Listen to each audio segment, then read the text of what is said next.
आपको पता है कि 1933 में यूएस के अंदर एक कानून लागू हुआ था।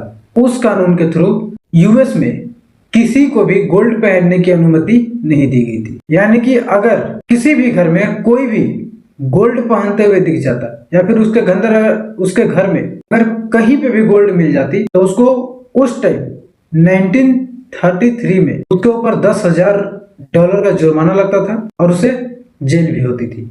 मतलब कि एज अ यूएस सिटीजन आप गोल्ड पहन नहीं सकते थे और अपने पास रख भी नहीं सकते थे। और उस टाइम के प्रेसिडेंट थे फ्रैंकलिन डी रोजवेल्ट। उन्होंने एक एग्जीक्यूटिव ऑर्डर पास किया था 16.02 जिसके अंदर बोला गया था कि आप प्राइवेट गोल्ड अपने पास नहीं रखेंगे, आपको अपना सारा प्राइवेट गोल्ड गवर्नमेंट को ही देना है। क्योंकि इससे होगा क्या कि देश के अंदर गोल्ड का रिजर्व ज्यादा बढ़ेगा। और ऐसा इसलिए करवाया था क्योंकि 1929 में जो द ग्रेट डिप्रेशन आया था उससे रिकवर करने के लिए उसे गोल्ड चाहिए था। तो सोचिए हमारे भारत में सबसे लार्जेस्ट रिजर्व है गोल्ड का। हमारे भारत में जितने भी हाउसवाइफ्स हैं उन सभी के पास गोल्ड है। आपके मम्मी के पास, आपकी दादी के पास, आपकी बहन के पास, हर किसी के पास गोल्ड का कोई ना कोई चीज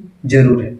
तो सोचिए कि अगर हमारे भारत में कभी ये एग्जीक्यूटिव ऑर्डर अगर आ गया, हमारे भारत के अंदर में गोल्ड का रिजर्व कितना ज्यादा होगा। क्योंकि हमारा भारत गोल्ड का एक लार्जेस्ट रिजर्व है। लेकिन ये ऑर्डर आने के बाद लोगों के साथ गलत होगा।